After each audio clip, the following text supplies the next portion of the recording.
Do you love narcotics or do you hate them? Whatever your choice, I want you to think quickly about it. Good afternoon. My name is Jamie Spruill, and I'm a student here at Albany Tech in the business program. You know, Narcotics and I have known each other a long time.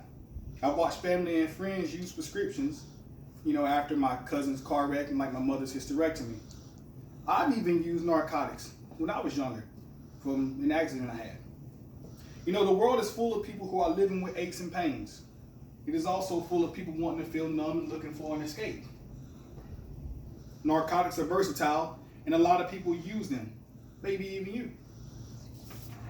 Today I will tell you about the history of narcotics through its uses, through cultivation, medical applications, how society abuses it, and I will briefly conclude with with the side effects, After which you should be able to decide for yourself if you see narcotics as either helpful or harmful to those who either use and abuse it.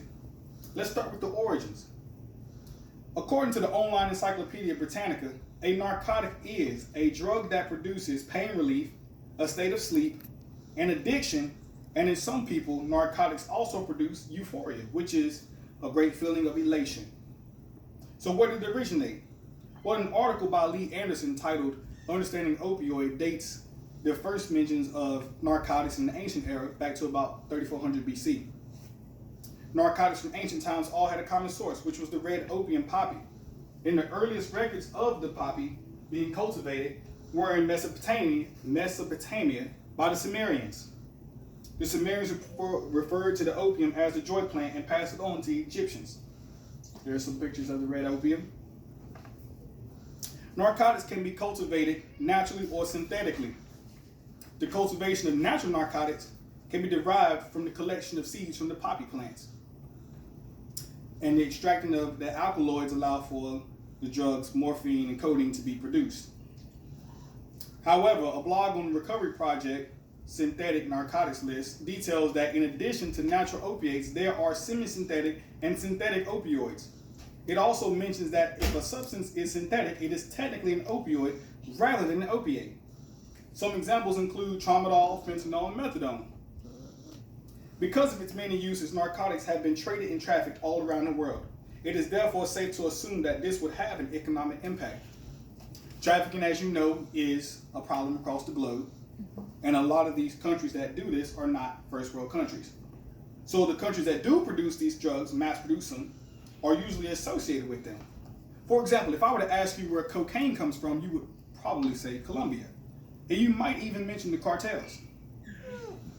The article Drugs, Alcohol, and Tobacco can be found on encyclopedia.com, and it mentions that the growing and processing of drugs usually takes place in developing nations. For developing nations, drug production may form the basis of a country's economy. One such example is Afghanistan.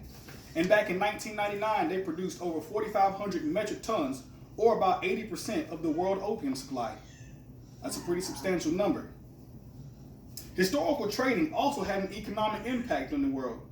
Britannica has an article on its website titled Opium Trade, and it details, I quote, opium trade in Chinese history, the traffic that developed in the 18th and 19th centuries in which Western countries, mostly Great Britain, exported opium grown in India and sold it to China. The article then mentions that the British used the profits from the sale of opium to produce Chinese luxury goods such as porcelain, silk, and tea, which were in great demand in the West. Opium trading was one of the more refined products that helped influence and spread cultures across the world. Now that we know a little background on the history of narcotics, we're going to turn our attention towards its uses. Medically, narcotics are prescribed. It is the most acceptable form that society likes it. However, there are other cases that narcotics can be used, such as in the case of food, like the poppy bread. Understanding Opioid is an article by Lee Anderson, and she notes the first instances of opium being used for medical purposes can be traced back to the early 1500s, when an opium pill was created using citrus juice. However, in the 1800s, opium was recognized as a standard painkiller when morphine was isolated from the poppy by German chemist Friedrich Wilhelm, and he dubbed that isolate morphine after the Greek god of dreams. Many forms of narcotics can be prescribed for pain, such as codeine, Oxycontin, and Percocets. Generally, the users in this case need prescriptions to manage their day-to-day activities because their pain is chronic or acute, persistent, and progressive. However, narcotics are more reserved for severe cases and not used for typical everyday nuisances such as a headache or sprained ankle. In those cases, you would use lesser forms of pain relief like Tylenol, Motrin, ibuprofen. The recreational and emotional usage of narcotics blurs the line of abuse. People that don't claim addiction have used the drugs to numb feelings, such as a heartbreak. And while these people may or may not have prescriptions, the use in this case is technically considered abuse. But what is subject to debate is if these users can function without dependence. Moving forward, we will now talk about the abuses related to narcotics. Things that are meant to be enjoyed and otherwise used for certain activities and reasons can be abused. Narcotics is not an exception. While narcotics help people to rehabilitate themselves, others are not so productive. These users drug themselves with narcotics in the hopes of numbing internal and emotional wounds. The use at that point is considered abuse because most people feel that emotional wounds or internal wounds are just a mindset. Mark Zwanger published an article titled Narcotic Abuse on eMedicineHealth.com.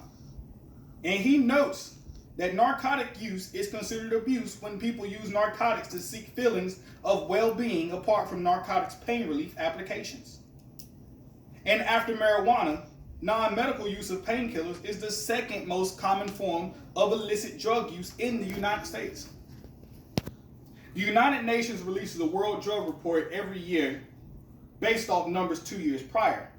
So the 2019 report estimates that in 2017, the number of opioid users were at 53 million, which was actually up 56% from the previous estimates.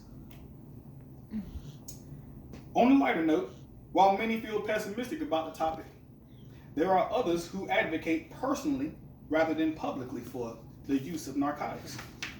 Brian Alzate published an article titled Differences Between Recreational Drug Use and Addiction. And his work is quoted as saying, recreational drug users partake only occasionally in social settings. Recreational drug use differs widely from drug abuse or addiction. In many social circles, casual drug use is generally considered acceptable, even if illegal. From that statement, we can gather that, while it is illegal and therefore abused, somehow in some aspects of society, it is still considered acceptable. Now, Brian also mentions that recreational drug use does not interfere with other obligations in one's life.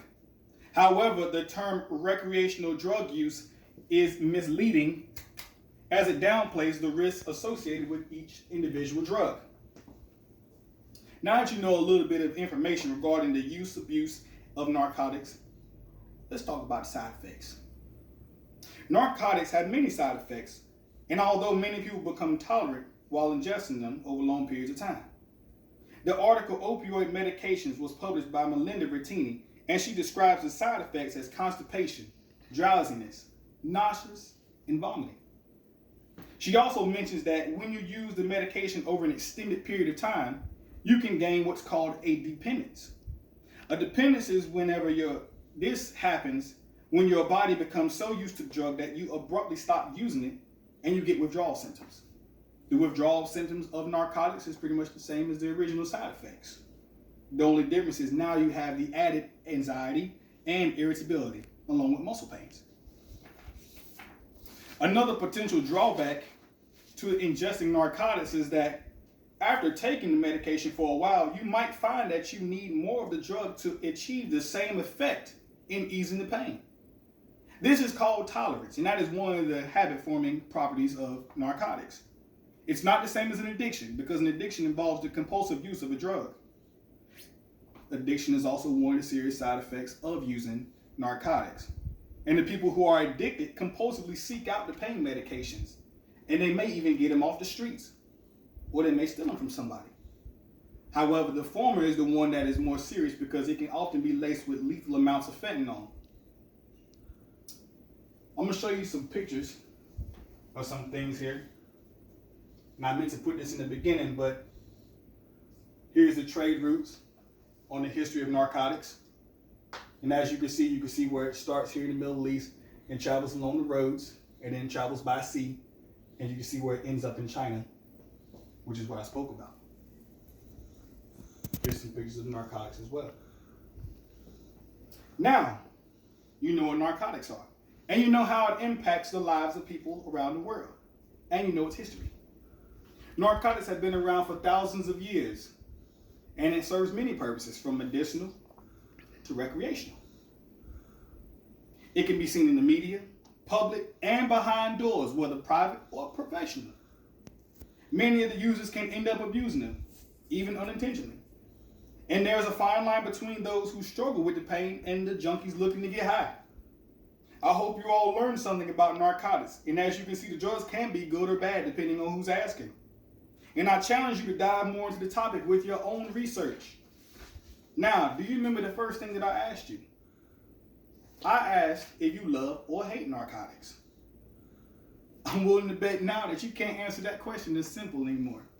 You might have even changed your opinion. I want to thank you all for your time. And for those watching online, thank you. Please share this video link to inform others. And for the audience members here, you can show. Thank you for participating. Here's my works cited so you can find out